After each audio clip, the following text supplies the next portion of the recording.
Islam, one out of three of the world's major monotheistic religions, traces its origins back to the 7th century of the Christian era in the Arabian Peninsula. Founded by the Prophet Muhammad, Islam swiftly emerged as a comprehensive spiritual, social, and legal framework that would shape the course of history forever. So, what was it about Islam that intrigued its earliest disciples? What drew the spread of Islam? And why, even after more than a century, is Islam still the fastest growing religion in the world? Join us as we unravel the facts and the untold story of how Islam spread. The expansion of Islam was a transformative phenomenon, characterized by a combination of military conquest, cultural exchanges, trade networks, and the compelling appeal of its teachings. As its followers, known as Muslims, ventured beyond the Arabian Peninsula, Islam's influence gradually extended across continents, leaving an indelible mark on diverse societies and paving the way for an intricate interplay of faith, politics, and cultural exchange. Islam originated in the early 7th century Christian era in the Arabian Peninsula, specifically in the city of Mecca, which is located in present-day Saudi Arabia. The founder of Islam is the Prophet Muhammad, who is considered the last and final prophet in a long line of prophets that includes figures like Adam, Abraham, Moses, and Jesus in Islamic tradition. Muhammad was born in Mecca around the year 570 Christian era and grew up in a society marked by tribal divisions and religious diversity. At the age of 40, while meditating in a cave outside Mecca, Muslims believe that Muhammad received his first revelation from God, or Allah, through the angel Gabriel. These revelations continued over the course of approximately 23 years, scribed on scrolls each time, and eventually compiled into the Holy Book of Islam, the Quran. Though Prophet Muhammad is considered Islam's founder, many would argue that the teachings of Islam have always been present since the dawn of time, even before Muhammad. And this is what makes Islam fascinating to many. Like its predecessors and also the world's major religions, Christianity and Judaism, Islam teaches the concept of monotheism along with the values of living a moral and pious life. So, what caught the people of Mecca by storm? Well, for starters, much of what Prophet Muhammad preached seemed like a foreign concept to the Quraysh, who were the ruling clan of Mecca at the time. Muhammad's teachings emphasized the worship of one God, ethical conduct, social justice, compassion towards others, especially women. The message also included guidance on various aspects of life, including family, commerce, and governance. As Muhammad preached these teachings, he faced resistance and opposition from the ruling elite of Mecca. The Quraysh were firm in their own religion, a belief system that emphasized polytheism. Though worship seemed to be the least of their concerns, the people of Mecca were used to funding their lives and maintaining the economic balance by means of gambling and what some may consider harsh practices. Of course, Muhammad's message posed a major threat to all members of the Quraysh. Eventually, due to persecution and a growing following, Muhammad and his followers migrated to the city of Medina in the year 622. This event, known as the Hijrah, marks the beginning of the Islamic calendar. In Medina, Muhammad established a community based on the principles of justice, equality, and cooperation.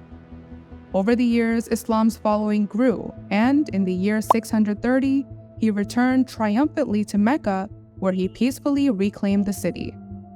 He purged the Kaaba, which is the holy shrine of Islam, the sacred center of Mecca, of its idols and established Islam as the predominant faith in the region.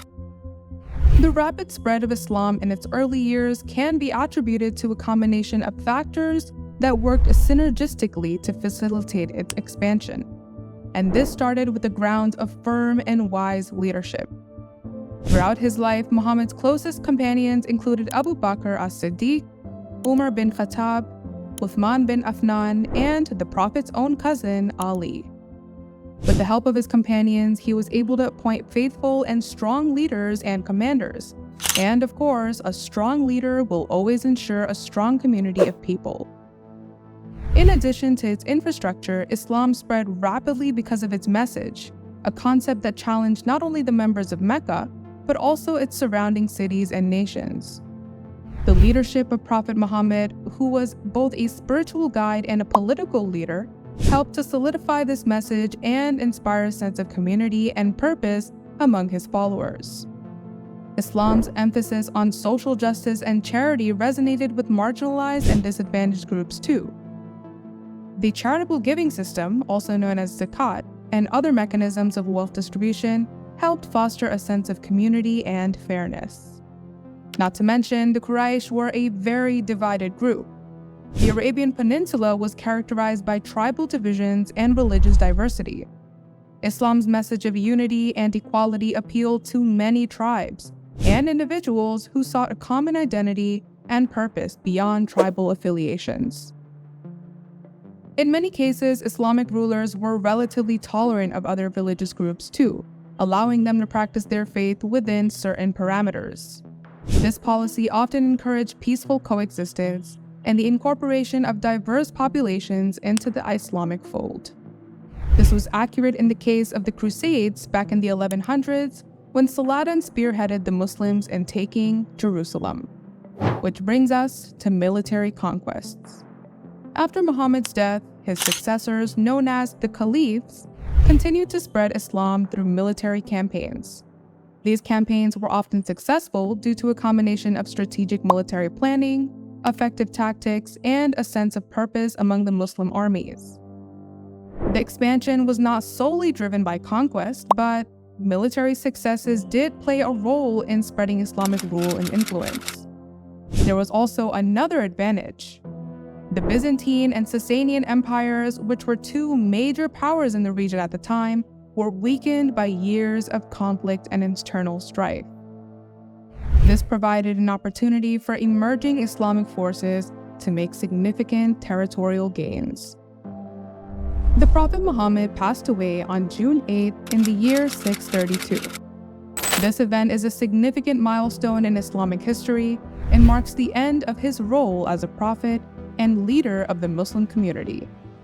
His death is observed by Muslims as a moment of reflection and remembrance of his teachings and contributions to the establishment of Islam. Islam's journey throughout history has been marked by remarkable achievements, profound cultural exchanges, and the creation of diverse and vibrant societies across the world. Yet, alongside its inspiring narrative, there exists a complex challenge, that of Islamophobia. This modern phenomenon, fueled by misunderstandings, stereotypes, and fear, threatens to overshadow the religion's true essence. Much of these stereotypes skyrocketed after the horrid events of 9/11, forever changing the course of Islamic history. It is crucial to recognize that Islamophobia not only perpetuates injustice and discrimination, but also deprives us of the opportunity to appreciate the rich contributions of Muslims from art, science, philosophy, and so much more. In a world that increasingly values diversity and empathy, it is incumbent upon us to seek knowledge, foster understanding, and challenge prejudices so that we may embrace Islam's legacy with open hearts and minds, transcending boundaries to build a future of harmony and coexistence. If you enjoyed this video, make sure to subscribe to our channel and keep that notification bell on to stay tuned for more videos.